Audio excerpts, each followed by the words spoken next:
is going on, and welcome back. So we're out here in the shop today. We got something a little bit different for you guys. So just a second here, I will turn the camera around and show you what we're doing. Yes, that is a Chevy Tahoe. If you guys remember, I said we're going to do an engine replacement in the Tahoe. There's the old one that's coming out. But here we go, this is the new engine. It's basically the same engine, it's just a replacement, but one day it might also get a Whipple. I'm sure once he rides in my car, it might talk him into it. That thing looks almost like, it's a 5.3, very similar to the one in the Nova, but just with a few changes because it's for a newer model year. So yeah, very, very similar. And in my normal fashion, I'll just hit the highlights, and if we come across anything weird, we'll probably discuss that as well. But there's the front bumper's off. We're basically going to take this whole front end off and hopefully be able to lift the engine and pull it straight out. We'll see what happens. That's the plan. But here we go. So the whole front end was taken off this thing. Got a bumper there, got a radiator over there. There's a brace somewhere. Yeah, it's somewhere. But this is where we're at. We are now starting to disconnect the harness, the fuel lines, and we're about to pull the intake off. So as you can see, once that front end is out of the way, you've got all the room in the world to get in there. So actually, this whole bracket will come off, lay to the side. The compressor's already unbolted. It'll shift to the side, and intake come off. We're gonna then be able to get to the transmission bolts, hopefully, once that's off, because there's a little tight clearance back there, but with that intake off, we should have some room. But that is where we're at. We'll check back in with y'all shortly. Alright, so here's where we are at. We've got the alternator, power steering pump bracket detached and set to the side here. And we got the intake off. And we were able to get to the top center bell housing bolt, which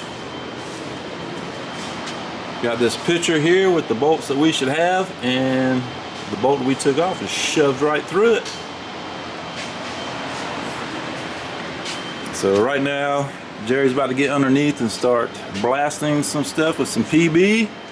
And yeah, I'm gonna start pulling this water pump off. I'm gonna pull the balancer off, because that's got to go on the new engine, not the pump, the balancer. We got a new pump for the new engine, and this is where we're at right now. So we're actually making some pretty good progress, I think, some good headway. So we might have this out and the new one ready to go in, or the new one in before we quit for the day. We'll see. You gotta set goals. Alright y'all, so we kind of skipped a good bit of this because it was rather aggravating. We ran into, you know, typical issues. One was the exhaust. The manifold where it bolts up to the Y pipe, we had one nut that stripped on us. We had to cut it off, and that was a fiasco. Then the transmission, we were under the assumption, which I showed you that paper, we're under the assumption that we had 7 bell housing bolts, but there are actually 8. So we were trying to get the transmission apart. We didn't try to force it. We just tried to get it to wiggle. We couldn't get any gap between the block and the transmission, so we had to look around, feeling around, and there was a bolt that we missed. So once we got that bolt out and we shook it around a little bit, it came off and we were good to go. One thing to note, if you have this type of vehicle, we were able to get to a lot of the transmission bolts, the bell housing bolts, from the fender well.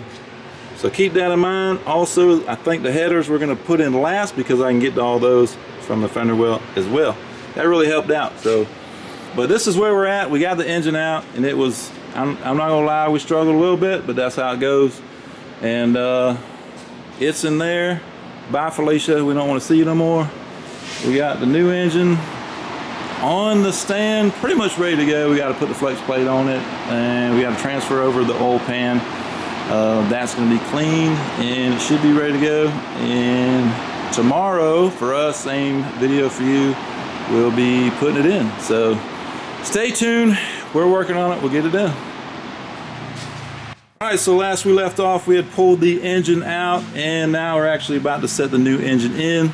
Jerry did a lot of cleanup in here, which is a good thing. Recovered some wires, which is always good to do. And we're ready to put this thing in. We are going to have to wait on some motor mounts, but we're going to set them on the old mounts. The driver's side was busted pretty good, which is typical and a very common problem for these vehicles. So if you're working on one, be on the lookout for that. And here's the new engine on the cherry picker, ready to go in. So we'll check back once we get it in there. All right, y'all, so to catch y'all up, we didn't film a lot today. We're on the 4th day today. Yes, it took us a while, but we had some aggravating stuff happen, so we didn't do filming today because we just got busy and got as far as we could, which we are very close to finishing up. I do want to mention these headers. Don't think I showed them before. You can see those are Gibson headers. Ceramic coated, really nice headers actually. Let me get out of the light there. Really nice headers, great fitment. Can't complain about that. See if I can get you a good look. But one of the big aggravations today is, I know you can't see it, but there's a heat shield down there around the AC lines and stuff. I know you can't see it, but the instructions say you may have to clearance that or move it or bend it or whatever, and we tried and we were unsuccessful in bending it, so we cut it, and we're going to use probably something to wrap those lines and whatnot. So not going to leave it like that, but we did cut it to clear the headers. But anyway, we're wrapping up. As you can see, we're putting oil in it. We're about to put the radiator in and some coolant, and we'll get the first start here shortly. I don't know how, but I forgot to mention the most aggravating thing, and I know I ain't gonna be able to get you. Well, you can kind of see. Let me get a flashlight. What am I doing? But I'm gonna show you guys the most aggravating thing. If you can see that shiny piece of metal there, underneath is the engine mount, and those are a super duper pain. We didn't realize beforehand. You see the other one right there, that they were bad. So as we were pulling things apart, we discovered that they indeed were bad, so we had to wait till we could get some, got them replaced, and yes, they are a huge pain in the butt. So if you have one of these vehicles, keep that in mind, and it's going to be aggravating. Alright, y'all, here we go. First start, 2007 Tahoe, 5.3 liter, engine replacement.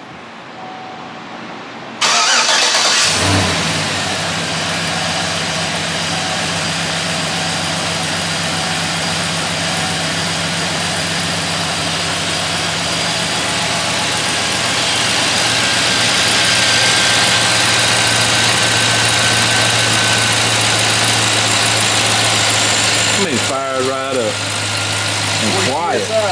40 and quiet though. It's not quiet that thing is.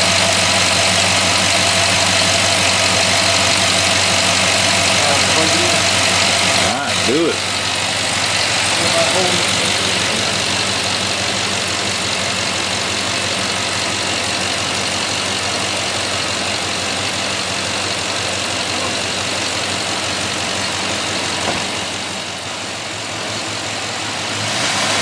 Now, one thing to mention, GM does state to hold the throttle at about 1500 RPM for like 10 minutes or so, I believe. So that's what we're doing now. We're going to hold it, and I guess that's so everything can kind of break in together and get that oil pressure up. So that's my assumption, but that's what we're thinking. But that's what we're doing right now.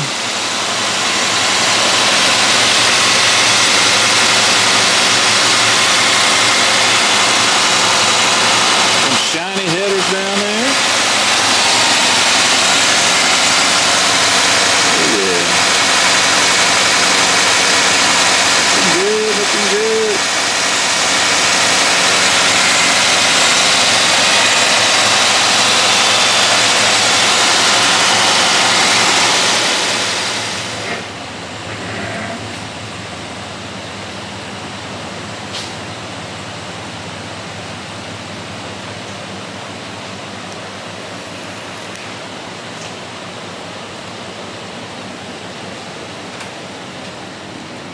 Yes, sir.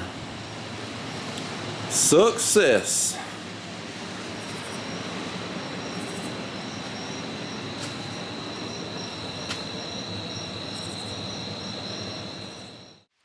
All right, so there you go. Engine replacement on the 2007 Tahoe. It took a while. Took us 4 days. Now, that's not like full, like 8-hour days, 10-hour days, stuff like that. But over the course of 4 days, it took us to do the engine replacement. But we took our time. We wanted to make sure we did everything right.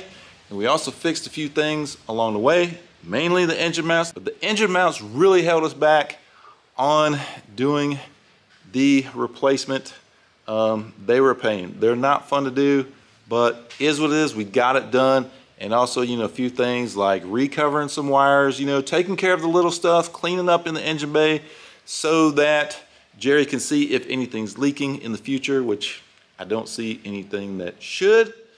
But, you know, while you're there, while the engine's out, might as well clean up, tidy things up, and, you know, get everything back to where they should be, especially the wire coverings. You don't want any exposed wires typically like that. So, yeah, little things like that added to it, but it is a necessity in my opinion, especially with a daily driver and a vehicle you want to keep nice. So, but anyway, we got it done, and man, it was a job. It was a job now, but yeah. So we hope you enjoyed it. Hope I hit the key points to show you guys, and you know, anything that kind of got in our way or took longer or anything weird or whatever. So hope you guys enjoyed it and got something from it.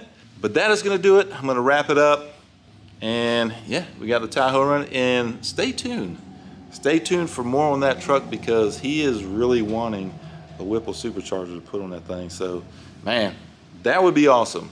But anyway, hope you liked this video. If you did, hit the like button. If you haven't subscribed, please do so, and we'll see you on the next one.